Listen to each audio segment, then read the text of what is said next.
Hi నమస్తే welcome to Myra media. నేను మీ కేవీఆర్. నిన్న సింహాచలం ఆలయంలో ఎంతటి ఘోర దుర్ఘటన జరిగిందో చూసినాం కదా. అంటే చరిత్రలో ఎప్పుడూ కనీవినియర్ కానీ మానవ విషాదం ఈ కూటమి 11 నెలల పాలనలో ఇక వరుసగా జరుగుతున్న సంగతి తెలిసిందే కదా. మొన్న తిరుమలలో వైకుంఠ ఏకాదశి రోజు జరిగిన తొక్కిసలాట, నిన్న అక్షయ తృతీయ రోజు, అంటే మంచి మంచి పర్వదినాల రోజే భక్తులకు ఏమాత్రం సౌకర్యాలు కల్పించలేక ఆఖరికి పిటగోడలను కూడా కట్టించలేని దిక్కుమాల స్థితిలో ఈ కూటమి సర్కారు ఎట్లా ఉందో చూసినాం కదా. సరే, ఈ రాజకీయ సంబంధిత అంశాలన్నీ పక్కన పెడితే ఇంతటి తీవ్రమైన విషాదంలో ఉన్నప్పుడు బాధ్యత గల పదవుల్లో ఉండే వ్యక్తులు చేయాల్సిన పనేంది? అక్కడికి వెళ్ళి పరామర్శించి వాళ్ళ బాగోగులు, తర్వాత యంత్రాంగాన్ని మూవ్ చేయడం, ఇవన్నీ చేయాలి కదా. పవన్ కళ్యాణ్ జనసేన అధినేత పోలే, నారా లోకేష్ సకల శాఖ మంత్రి పోలే, చంద్రబాబు గారు అమరావతి ఏమంటారు పునర్నిర్మాణంలో బాగా బిజీగా ఉన్నారు. సరే, ఇవన్నీ పక్కన పెడతాం. వ్యవస్థీకృతంగా వ్యవస్థాగతంగా వాళ్ళు చాలా బిజీ పర్సన్స్, రోజు కొన్ని అపాయింట్మెంట్స్ ఉంటాయి అని అనుకుందాం. ఆ సింహాచలం అప్పన్న సన్నిధికి వెళ్లకుండా నిన్న దేవినేని ఉమ వాళ్ళ అంటే పెళ్ళికి పోయి ఇట్లా స్టిల్స్ ఇచ్చి ఇక మన ఎవరు తెలంగాణ ముఖ్యమంత్రి రేవంత్ రెడ్డి, ఎందుకంటే పాత మిత్రుడే కాబట్టి ఆయనతో పిచ్చాపాటి కబుర్లు చెప్పుకుంటూ జస్టిస్ ఎన్వి రమణ, మా ఫార్మర్ చీఫ్ జస్టిస్, వీళ్ళందరితో ముచ్చట్లు పెట్టుకుంటూ ఇక మొత్తం పెళ్లి మండపం అంతా కలియ తిరుగుతూ వాళ్ళు పెట్టిన భోజన తాంబూలాలు, ముద్దపప్పు, నెయ్యి, ఆవకాయ ఇవన్నీ తిని చక్కగా ఇంటికి వెళ్ళిపోయినాం అనమాట.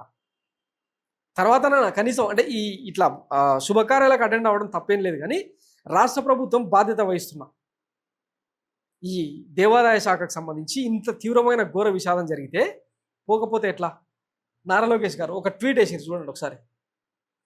మాజీ మంత్రి టీడీపీ సీనియర్ నేత దేవినేని ఉమ కుమారుడు వివాహ వేడుకకు హాజరయ్యాను. కృష్ణా జిల్లా కంకిపాడులోని అయాన కన్వెన్షన్లో జరిగిన వివాహ మహోత్సవ వేడుకకు తెలంగాణ ముఖ్యమంత్రి రేవంత్ రెడ్డి హాజరయ్యారు. రేవంత్ గారి రాకను పురస్కరించుకొని ఇతర ప్రజాప్రతినిధులతో కలిసి ఆయనకు స్వాగతం పలికాను. అనంతరం రేవంత్ రెడ్డి గారితో కలిసి నూతన వధూవరులను నిహార్, శ్రీసాయి, నర్మదలను ఆశీర్వదించి శుభాకాంక్షలు తెలియజేశాను. తర్వాత వాళ్ళు ఇచ్చిన భోజన తాంబూలాలను స్వీకరించి ఇక ముద్దపప్పు వేసుకొని తిని నెయ్యి, పాను ఇవన్నీ తినేసి ఇంకా ఇంటికి వచ్చేసాను అని చెప్పి ట్వీట్ అనమాట. సింహాచలం లక్ష్మీ నరసింహస్వామి ఆలయం వద్ద జరిగిన దుర్ఘటన నన్ను తీవ్ర ఆవేదనకు గురి చేసింది. మరి ఆవేదనకు గురి చేస్తే ఏం చేయాలి సార్? మీరు సకల శాఖ మంత్రి కదా, పోయి అక్కడ బాధ్యతగా మీరు అక్కడ ఉండి, ఎందుకంటే ఒక బాధ్యత గల పదవిలో ఉన్న వ్యక్తి, పైగా నెంబర్ 2 చంద్రబాబు తర్వాత నెంబర్ 2 మీరు అక్కడ కూర్చొని ఉండుంటే, పెళ్లి వేడుకలు కామని అనుకున్నాం, శుభకార్యాలు అటెండ్ అవ్వండి పర్లేదు, పెళ్లి తర్వాత నేను అక్కడ పోయి కూర్చొని ఉండుంటే పరిస్థితులు ఎంత వేగంగా, బాధితులకు ఎంత నైతిక మద్దతు, ఎంత బాధ, ఇవన్నీ తగ్గించే ప్రయత్నం కొంతనైనా చేసి ఉంటే బాగుండేది కదా. ఇవన్నీ అడగొద్దు అనమాట. ఇంకా మరో మంత్రి పవన్ కళ్యాణ్ గారు కూడా అదే వివాహానికి హాజరై వధూవరులను ఆశీర్వదించి వాళ్ళు ఇచ్చిన భోజన తంబూలను స్వీకరించి హెలికాప్టర్కి వెళ్ళిపోయినాం.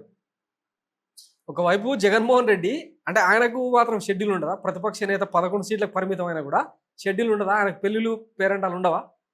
కానీ తను బాధ్యతగా వెళ్ళి బాధితులను పరామర్శించి ఎంతో కొంత ఆర్థిక సాయం చేసి, మళ్ళా అంటే ₹1 సాయం అందించాల్సిందే. ఈ ప్రభుత్వం ఎంత ఇచ్చినా తీసుకోండి, తమ ప్రభుత్వం వచ్చిన తర్వాత ఆ బ్యాలెన్స్ అమౌంట్ తానే స్వయంగా అందిస్తానని చెప్పి బాధితులకు భరోసా ఇచ్చే ప్రయత్నం చేశాడు.